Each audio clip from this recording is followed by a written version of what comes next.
దారి చెప్పింది. నీ చర్చికి వెళ్ళిపోవాలంటే ఇంకొక దారి ఉంది, గోదావరి.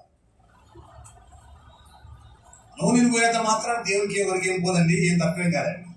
దయచేసి మనం చేస్తున్న పనులు సఫలం కావడం లేదు, విఫలమవుతున్నాయంటే, దారులు మూయబడుతున్నాయంటే మనం ఒకటే అనుకోవాలి, అదే ప్రభు నేను ప్రార్థన కూడా ముక్కునే మీకే తెలుసు, దేవునికి తెలుసులే. కానీ నేను చెప్పేది ఏంటంటే, మనం ప్రార్థన చేస్తలేం కాబట్టి మనకి ఒక శోధన వస్తుంది, మన మైండ్ సెట్ మనకి రావాలి.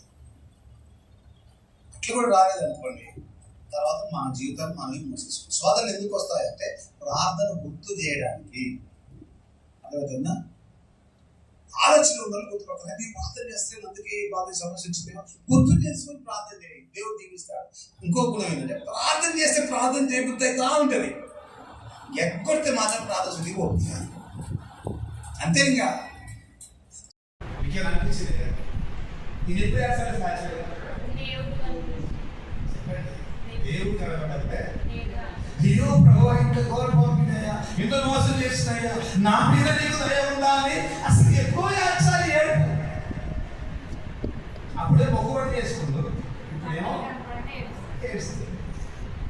ఆ ఏడు మీద బస్ చేస్తే బాగుండేమో అంటే జాగ్రత్తగా చెప్తున్నా. అసలు ఎప్పుడు సార్ బాగా ఎప్పుడైతే బాగుండు, అప్పుడే ఆయన కాళ్ళ మీద పడి అప్పుడే ఆయన బాగా ముందు పెట్టుకొని వేస్తే ఎంత బాగుందో కదా. ఇప్పుడు ఎడతారు చిత్రంగా ఉంది జీవితాలు కొన్నది, చిత్రంగా ఉంది. మనం కూడా యాభైగా తెలుస్తున్నామా, అది చిత్రంగా ఉంటుంది. అది దేవుని కోసం తెలుసు. సరే అలా పెట్టాలి. అయితే ఇప్పుడు అది నాని ఎందుకు లాభాన్ని ఎందుకు అలా ప్రవర్తిస్తున్నాడు? ఒకవేళ లాభాన్ని కనుక యాకోబు మీద ఎక్కలేని ప్రేమను కుమరించి ఆయన మంచిగా భాగాలు పంచుకుంటా ప్రేమను అపురూపంగా చూసుకుంటా ఉంటే యాకోబు ఆ నుంచి ఏదన్నా అందుకనే అంటారు తండ్రి దాకా మనం ఉండొద్దు. అంతేనండి, ఏదైనా స్నేహం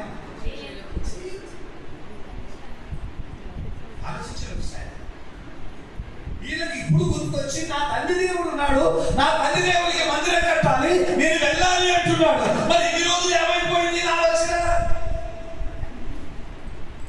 ఇప్పుడు మందిరం కట్టాలంటే ఇప్పుడు వాళ్ళు అనిపిస్తా అంటాడు ఏంటండి అంటే నేను ఏం చెప్తున్నా, మనిషి బుద్ధి అలా ఉన్నది. మనము దేవుని విషయంలో మొక్కుబడి చేసి